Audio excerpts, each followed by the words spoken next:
Good day. Good evening. Today I'm going to discuss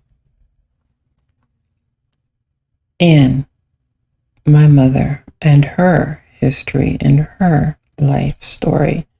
To give you a little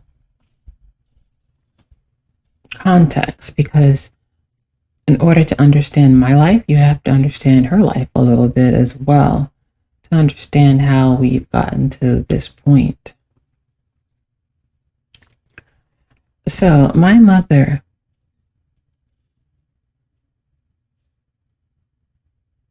was orphaned at 6 months of age due to her mother dying due to complications of another pregnancy. She was then taken to live with her mother's eldest sister, whom my mother's named after. Her eldest sister had 3 children, Alfonso, Elaine, and they called him Coma, the 3rd child.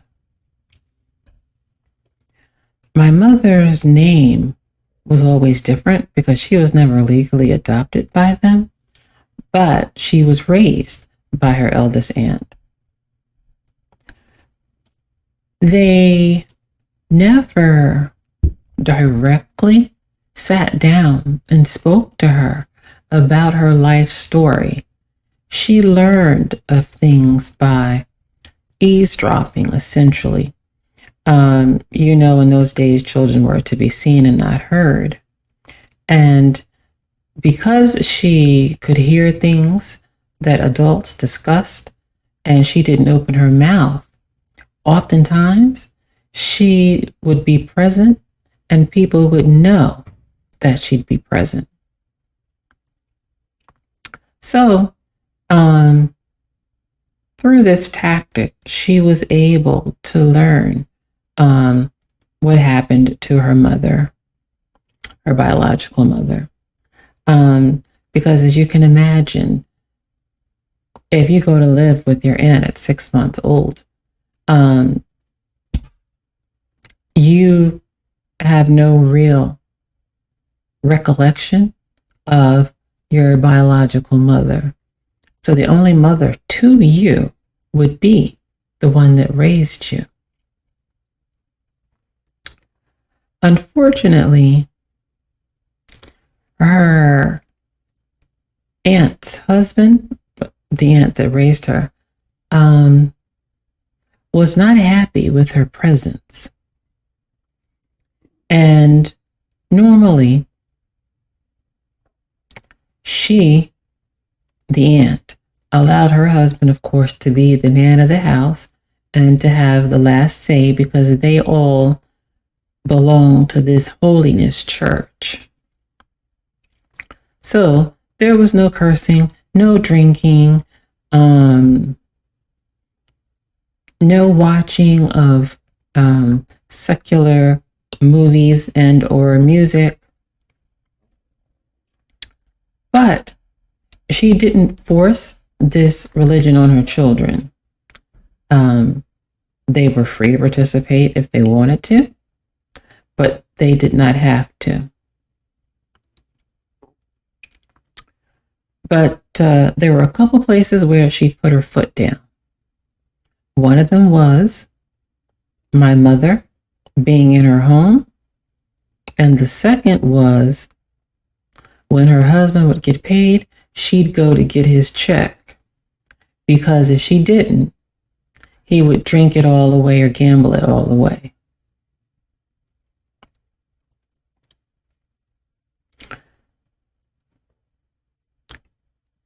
That caused my mother's presence caused some friction because my mother saw her cousins as her siblings.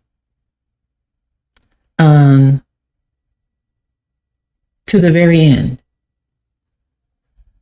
They all have preceded her in death. She's the only one still alive.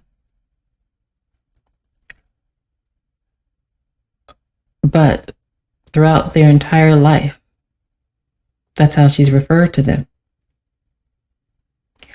They, on the other hand, have made it a point to refer to her as their cousin.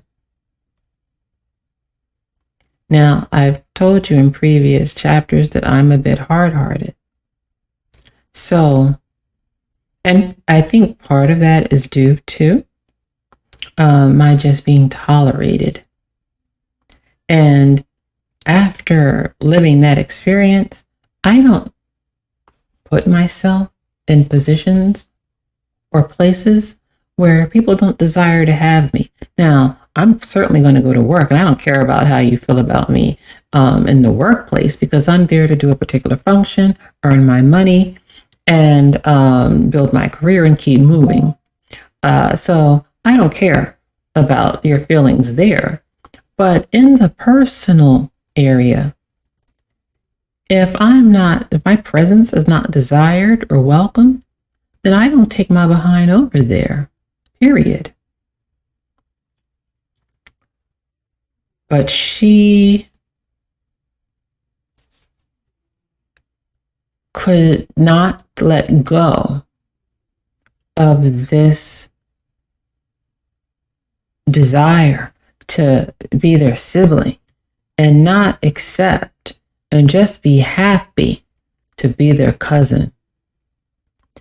Nor could she discuss this with them. So she went through life harboring these feelings of rejection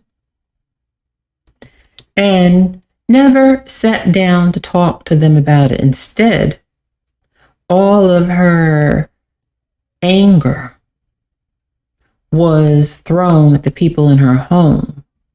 We paid the cost for how she felt rejected by them.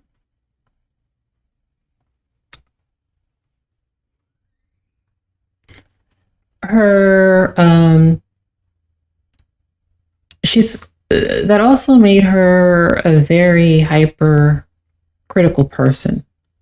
And in my early years, I was a carbon copy of my mother. Oh, I was her to the very T, with the exception of some of her psychosis that she had, because I hadn't, lived that experience. So I didn't develop those particular psychoses that she had. But some of her bad traits, I certainly inherited. And I had to work and spent years to work and continue to work to remove. She was always very hypercritical, hyper-judgmental of everyone. So any traits that she deemed negative, she talked about. So Elaine, she felt that Elaine was too promiscuous.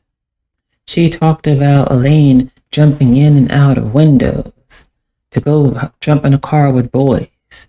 And I'd grow up and I'd hear these stories, and part of me would think to myself,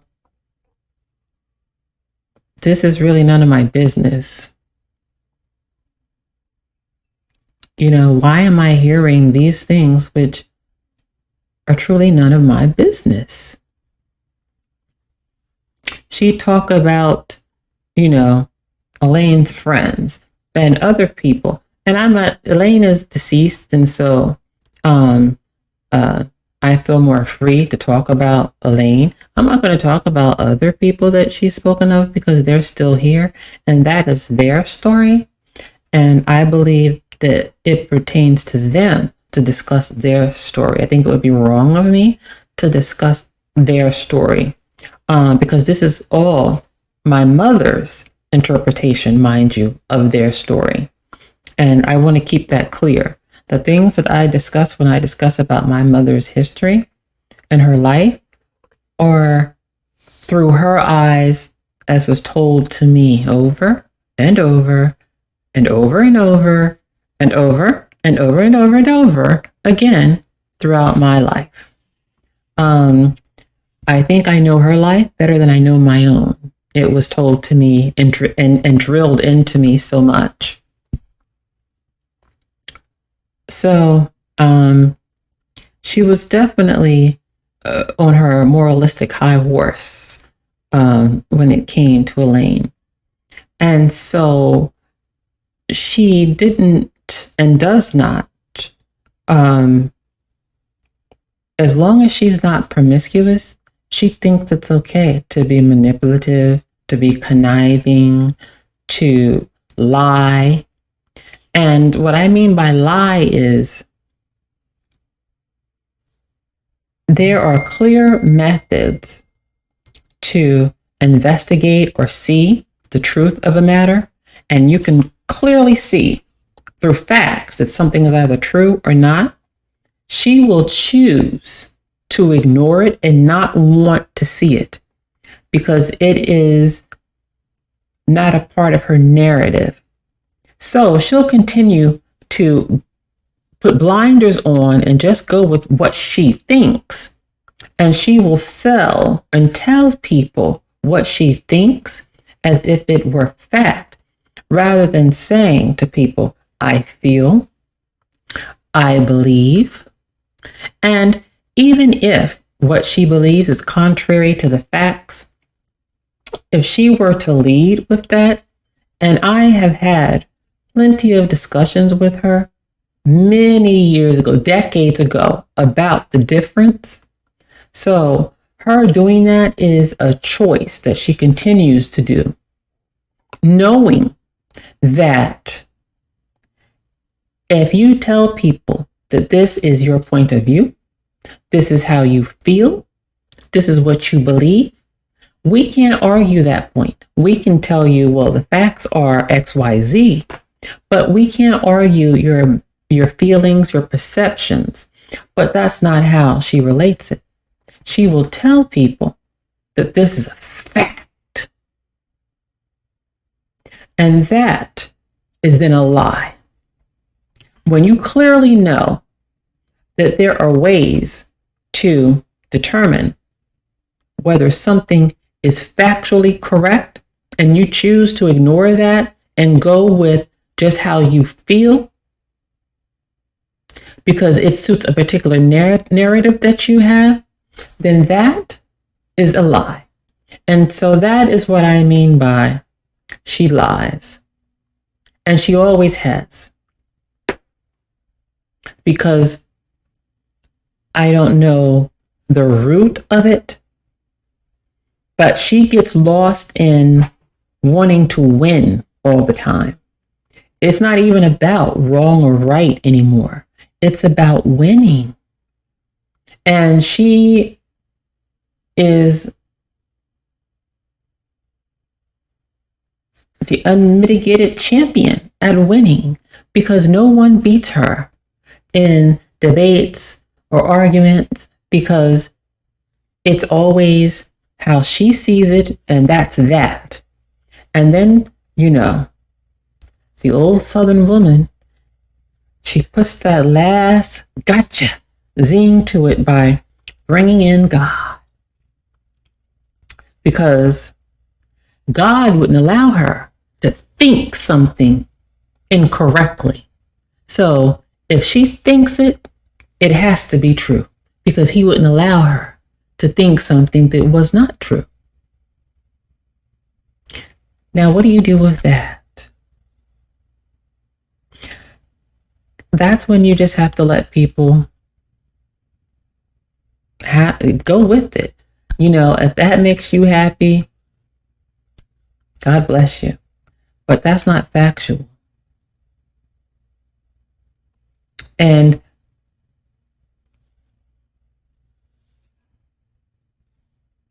having that as part of her nature has caused her to have so much unresolved feelings and turmoil and issues. While they were alive, she could have spoken to Elaine and Al and Homa and told them how she felt growing up and come to resolution with them. She could have told them how she felt when they referred to her as her cousin instead of their sister. And maybe they could have come to a meeting of the minds that, look, we love you, but, and she maybe could have gotten some therapy, and with that, accepted that that is how they love her. And it has to be enough. Her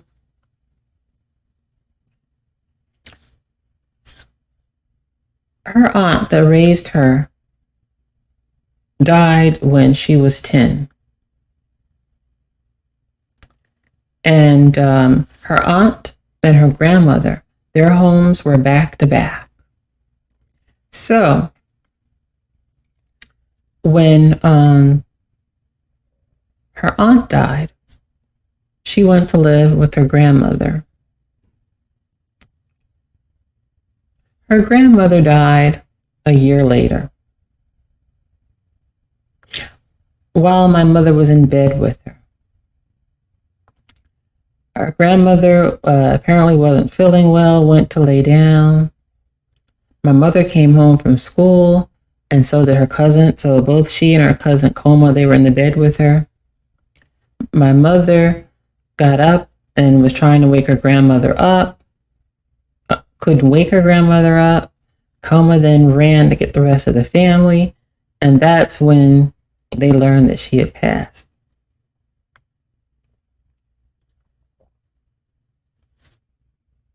I guess because she was orphaned, my grandmother had left everything she had to my mother. And this is according to my mother. Her cousins felt hurt. She could see the look on their face that they were hurt that she had gotten everything and that they didn't get anything. And so they all went about their life moving up to the northeast, and left my mother, in Georgia. The other cousins passed my mother around until they had taken everything my grandmother had left to her. And once everything was gone, they had no more use for her. There was a time when one of her teachers wanted to adopt her, but they hadn't quite taken everything yet. There was still more to get. So they wouldn't allow this teacher to adopt my mother.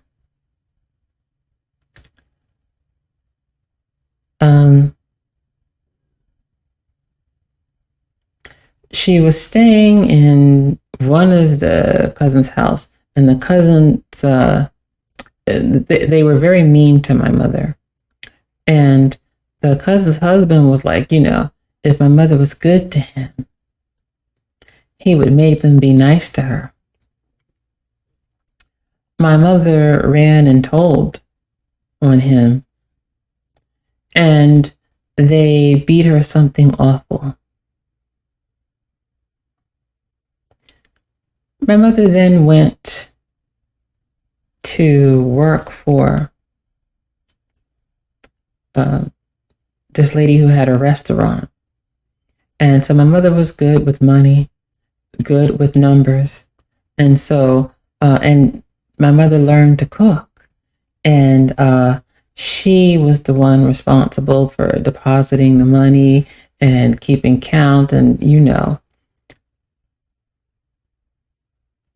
as time went on, that particular woman had some connections. She knew some people.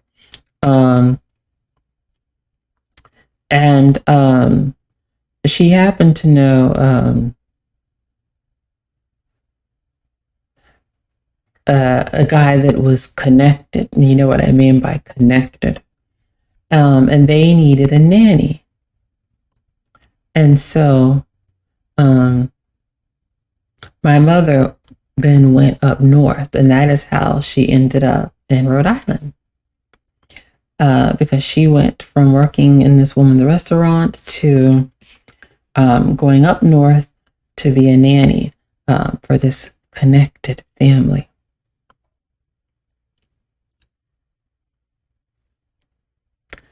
I don't know the exact story or timing, but I do know when she was about 18 years old, thereabouts, because she married him when she was 18.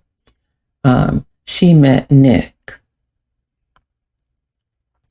And she loves, recounting the story of when she first met him, because when he first approached her, she told him, "Get the fuck out of my face."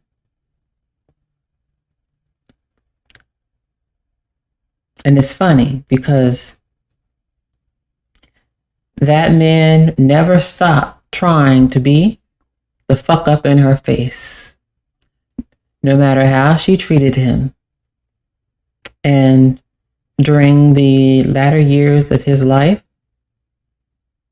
that man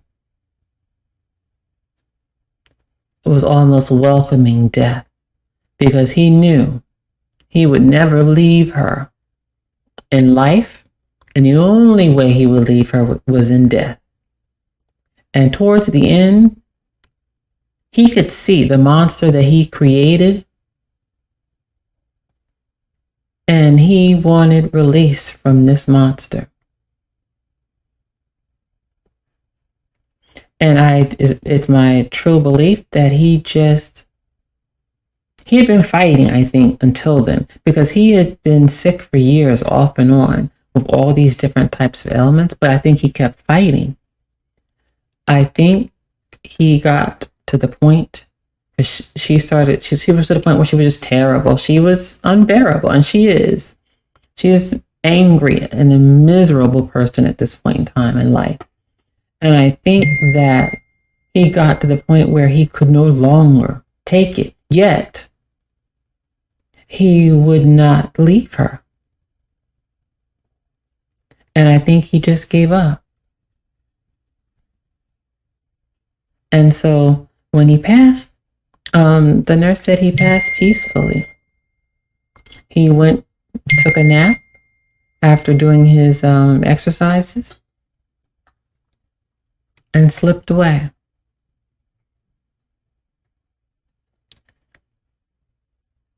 I'm much younger than he is, and I have no idea what God plans for me. But I know one thing. I have no intentions of allowing her to drive me to an early grave. Not this system. Thank you. Have a great day.